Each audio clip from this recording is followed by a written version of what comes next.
at this point, I think I'd only had two, and Andrea was divorced. Well, no, I shouldn't say that.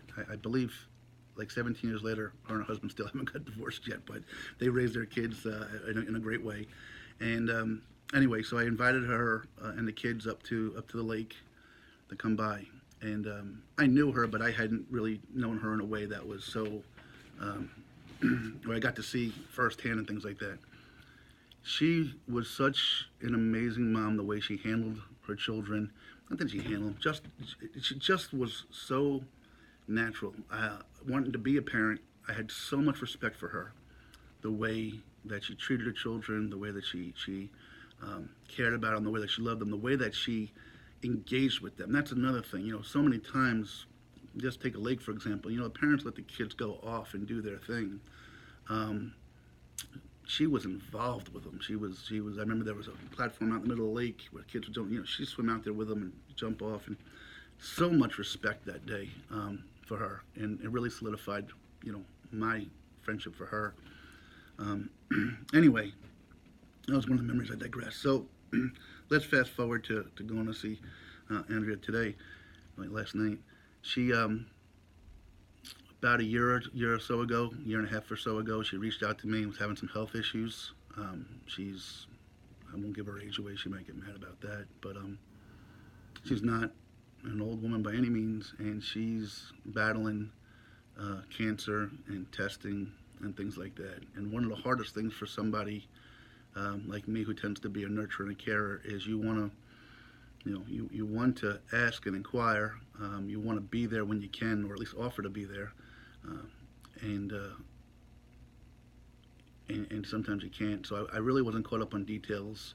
I tried to talk to her about it, but I don't want to harp on it when we speak. So I didn't know if she's on the way out, she's still undergoing, where we are with that. So anyway, so I get finally stopped by the ice cream shop.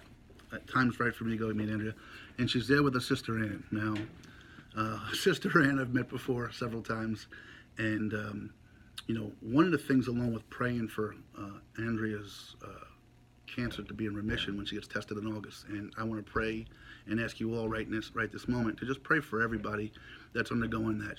Dealing with this, vicious, ugly disease. She's not the only one by far, and I don't want to minimize it, but pray for these people. Nobody deserves that and has to battle that, and certainly their family doesn't deserve it. So pray for them. So I'm going to make a joke now. I don't mean to minimize the cancer part, but I want you to pray for Ann too, because I'm hoping someday she's able to come out of her shell and really express herself. Wow, good God. So the reason I say that is I meet the two of them, and I don't think it was 3.4 seconds before Ann started telling me how my videos suck and how boring I am and what I should be doing and things like that. And I'm not saying she's wrong. Again, it's hard to have a phone on your lap, trying to talk low when your kids are sleeping in another room, trying to talk about some of the topics I've been having.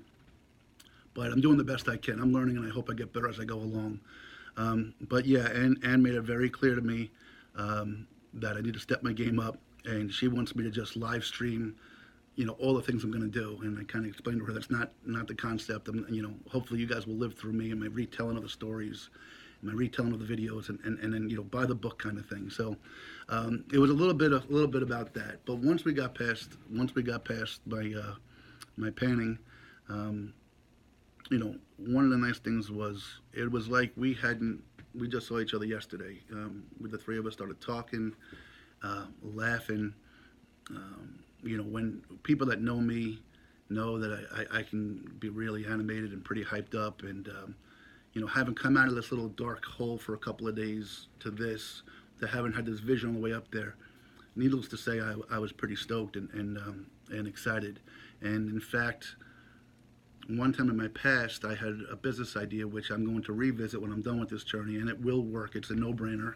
But I approached other people to take part in it with me, and I approached Ann and Andrea, and we talked about that. And again, I got hyped up, and it was a good, real positive thing. But we picked up where like we had just met yesterday, laughing. I haven't laughed really laughed uncontrollably in a long time. that's my fault. No one does this to me. I tend to put the weight of the world on my shoulders and want to solve everybody's problems. And it was good to just sit back and laugh and also be open. Some of the things, when you're friends, you do communicate, but you still don't tell everybody everything. And I got yelled at basically because Andrea's like, I thought we were so tight, and I'm learning about this stuff through your videos, and how come I don't know this? And it was just a really nice night. One of the things that struck me, as I told you, one of my memories of Andrea was going to Eagle Rock that day and watching her with the kids. And over the years and talking to her, one of the reasons that we're so much alike is we both prioritize our kids first and foremost. And I know every parent says they do and think they do, and I'm sure they do. And maybe we do it to an excess. Like, I feel like my role in life is my only thing I was put on this earth to do is to be the best dad I can be. And that doesn't mean a perfect dad, because I'm far from perfect. But the best dad I could be to my kids and share as much time as possible with them. And she shares that philosophy. And, I can remember it was so nice because I asked her how the kids are doing. And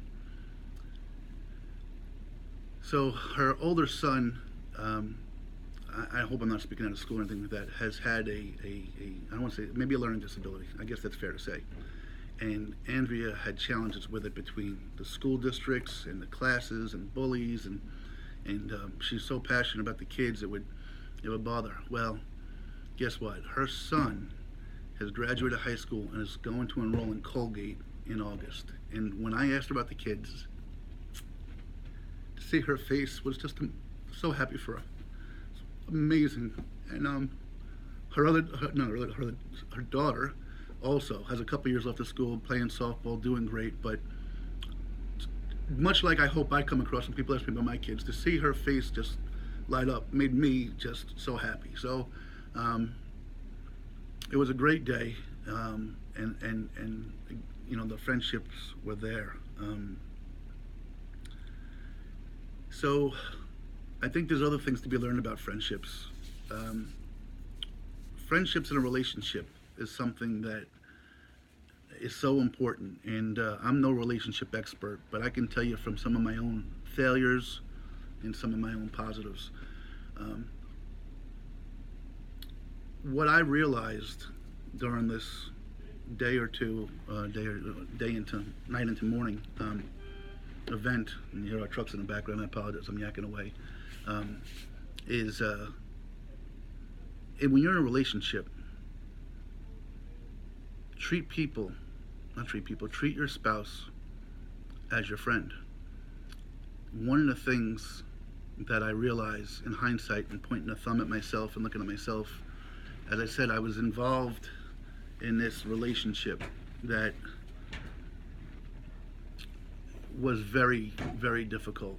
I'm trying to be respectful of her and not talk about her, but I don't know any other way to be than me. So friendship is something that you can give to somebody, okay? And but the other part of it is that friendship is something that you need to be able to receive. I was in this relationship, and one of the reasons why this relationship was as tumultuous as it was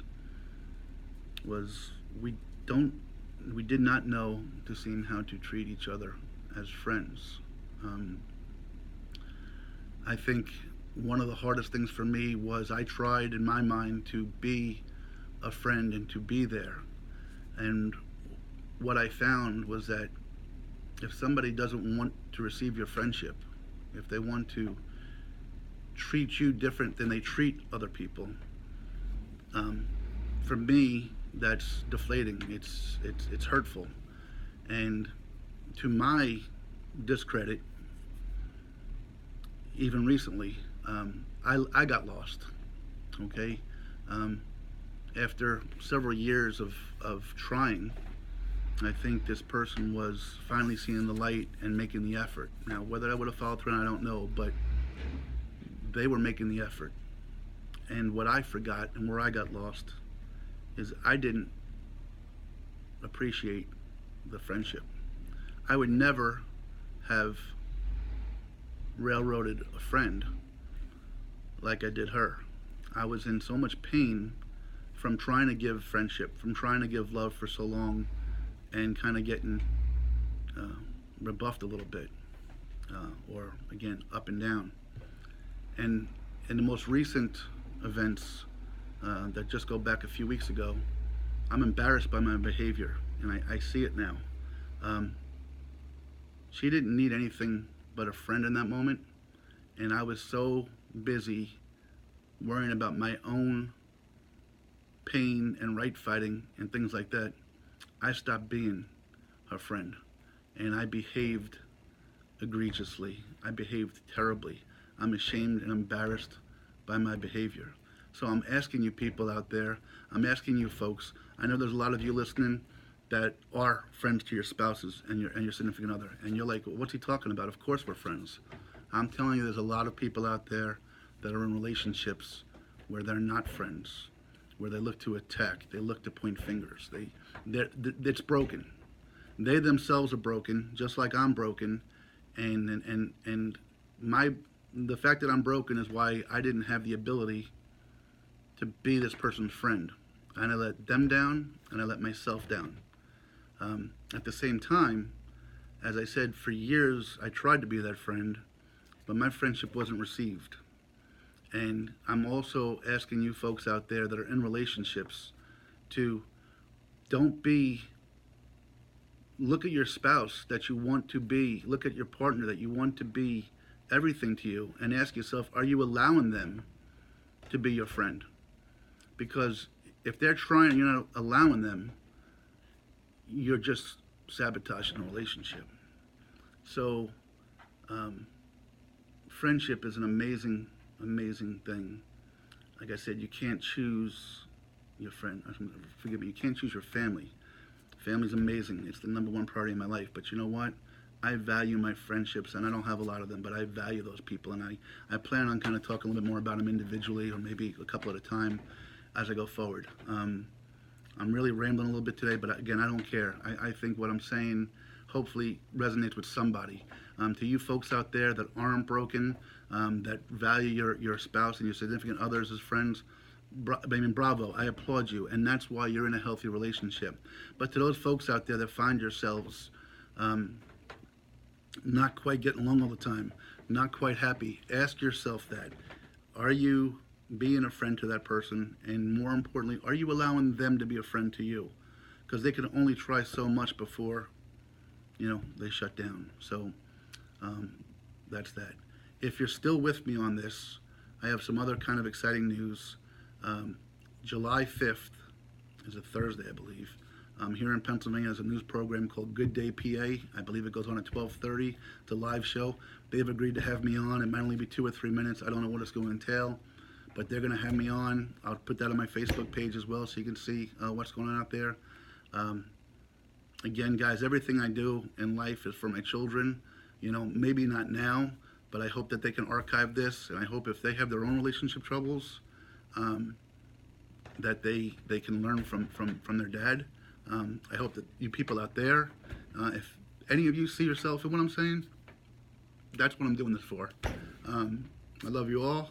I can't wait to see you out on the road. Kira, Grace, Landon, you guys are my world. Keep smiling, everybody. I'm really excited I'm really, really excited for the journey. I'm really excited for the friendships I'm going to make out there, because I know I am. It's going to be great. And once I get out there, these stories stop being about me, and the stories start being about them. And I can't wait to take pictures and share some of the good times with you that I know I'm going to experience out there. So again, guys, I love you. Thank you so much for listening. Ask your friends and family. We're going to make some change in the world. We really are. And hang tight, because I'm not sure exactly when. I've already talked to some people. We're going to start to do some planning. But I really do have a vision that is going to happen. And you're going to be able to say, I remember the day he told me about that. And gosh darn it, he made it happen. So thank you, guys. Have a great day.